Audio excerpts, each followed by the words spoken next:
Pagbasa mula sa sulat ni Apostol San Pablo sa mga taga-Efeso. Mga kapatid, mula nang mabalitaan ko ang tungkol sa inyong pananalig sa Panginoong Hesus at ang inyong pag-ibig sa lahat ng hinirang, walang humpay ang pasasalamat ko sa Diyos para sa inyo. Inaalaala ko kayo sa aking panalangin at hinihiling sa Diyos ng ating Panginoong Hesukristo, ang dakilang Ama, na pagkalooban niya kayo ng espiritu ng karunungan at ng tunay na pagkakakilala sa Kanya. Naway liwanagan ng Diyos ang inyong mga isip upang malaman ninyo ang ating inaasahan sa Kanyang pagkatawag sa atin. Ito'y ang kaluwalhatiang inilaan niya sa Kanyang mga hinirang at ang walang hanggang kapangyarihan niya sa atin na mga nananalig sa Kanya. Ang kapangyarihang ding iyon ang muling bumuhay kay Kristo at nagluklok sa Kanya sa kalangitan, sa kanan ng Diyos. Kaya't nasa ilalim ng kapangyarihan ni Kristo ang lahat ng paghahari, kapamahalaan, kapangyarihan at pamunuan. Higit ang Kanyang pangalan kaysa lahat ng pangalan, hindi lamang sa panahong ito, kundi pati sa darating. Ipinaalam ng Diyos sa kapangyarihan ni Kristo ang lahat ng bagay at siya ang ginawang ulo ng simbahan. Ito ang katawan ni Kristo, ang kapuspusan niya na pumupuspos sa lahat-lahat. Ang salita ng Diyos.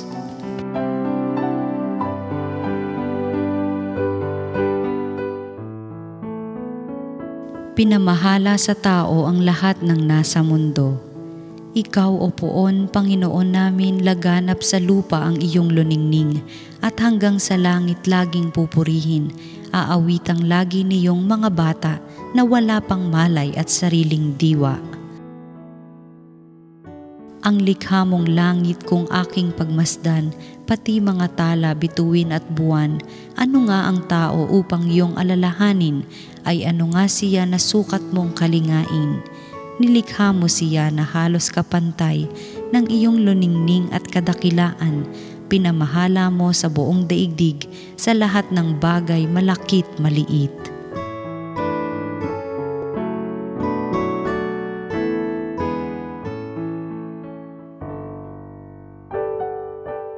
Ang pagbasa mula sa mabuting balita ng Panginoon ayon kay San Lucas. Noong panahong iyon, sinabi ni Jesus sa kanyang mga alagad, "Sinasabi ko sa inyo, ang sino mang kumilala sa akin sa harapan ng mga tao ay kikilanlin din naman ng Anak ng Tao sa harapan ng mga anghel ng Diyos. Ngunit ang magtatwa sa akin sa harapan ng mga tao ay itatatwa ko rin naman sa harapan ng mga anghel ng Diyos. Ang sino mang magsalita laban sa Anak ng Tao ay mapapatawad, ngunit ang lumait sa Espiritu Santo ay hindi mapatatawad. Kapag kayo'y dinala nila sa sinagoga o sa harapan ng mga tagapamahala at ng mga makapangyarihan upang litisin, huwag ninyong isipin kung paano ninyo ipagtatanggol ang sarili o kung ano ang inyong sasabihin, sapagkat sa oras na iyon, ang Espiritu Santo ang magtuturo sa inyo kung ano ang dapat ninyong sabihin." Mga kapatid, ang mabuting balita ng Panginoon. Pinupuri ka namin, Panginoong Hesukristo. Isang mapagpalayang araw po sa inyong lahat, mga kapatid ko kay Kristo. Sa atin pong ebanghelyo sa araw na ito ay akmang-akma sa ating paghanda at pagdiriwang para sa kanonisasyon ng ating minamahal na bagong santo Pedro Calungsod. Kaya sa ating ebanghelyo ating narinig na sinabi, "Sinasabi ko sa inyo," sabi ng Panginoong Hesus, "ang sino mang kumilala sa akin sa harapan ng mga tao ay kikilanlan din naman ng Anak ng Tao sa harapan ng mga anghel ng Diyos." Bukas po ay ikakanonize na ang ating ikalawang santong Pilipino, si Pedro Calungsod. So, isang napakalaking biyaya para sa ating mga Pilipino na isa na namang Pilipino ang itataas sa altar ng Panginoon ng Diyos bilang ating halimbawa, hinirang ng simbahan bilang maging huwaran natin sa ating pamumuhay sa pananampalataya. Si Pedro Calungsod ay kilala na isang katikista na misyonero, sumama sa mga misyonero upang magpalaganap ng salita ng Diyos, upang magturo ng salita ng Diyos. At sa panahon na siya ay binayayaan na ibigay ang kanyang buhay, si Pedro Calungsod ay hindi nag-atubili na ibigay ang kanyang sarili bilang handog at pagtulad sa ating Panginoong Hesukristo.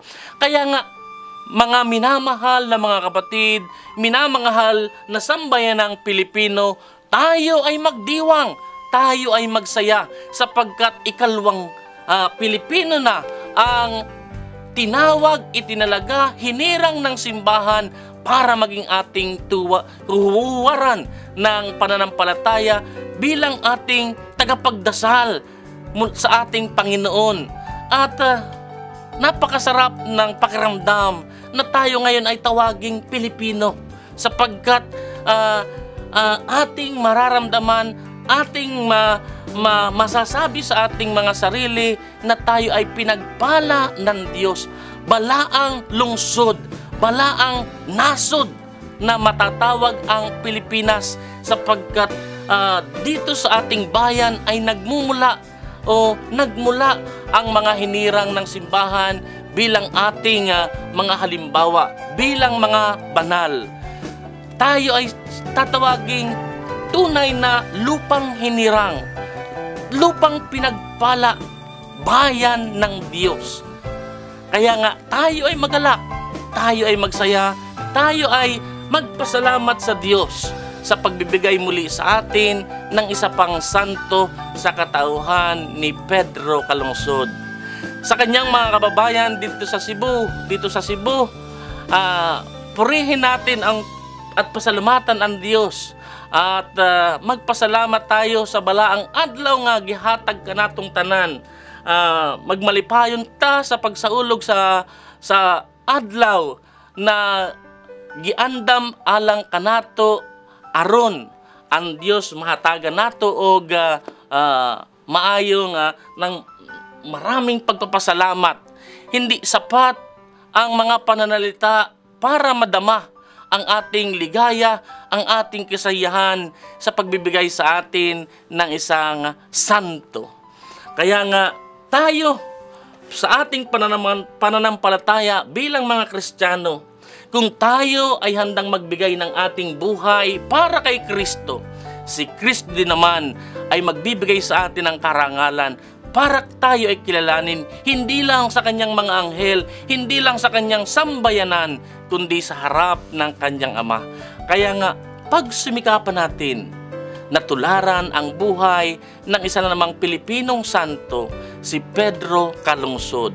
Magpasalamat tayo sa Diyos at tayo nawa ay katulad ni Pedro Calungsod makapagbigay ng ating buhay para sa Panginoon. Mabuhay ang sambayan ng Pilipino, mabuhay si Pedro Calungsod.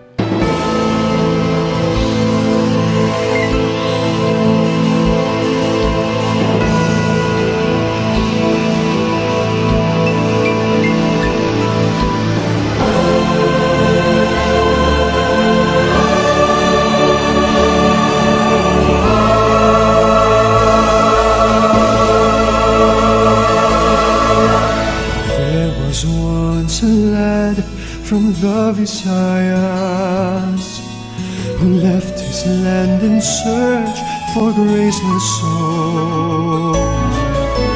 He spread God's words with lips untiring. He is a servant of the Lord. Oh, say, Pedro Calungsod, faithful child of God, be to us a guide. Lead us to the light of Jesus Christ. Oh, say, Pedro Calungsod, our young, inspire in the darkest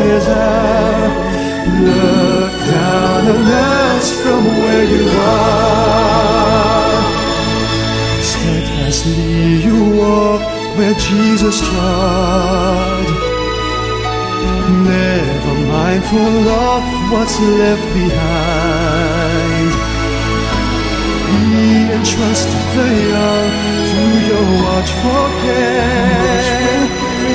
Walk with them and never leave their side.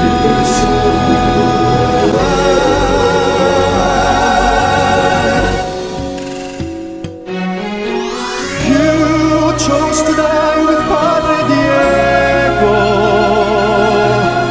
but your faith in God remains undying. He to us a true companion, when at the end death closes in. Oh, sing, Lord, faithful child of God, be to us a guide, lead us to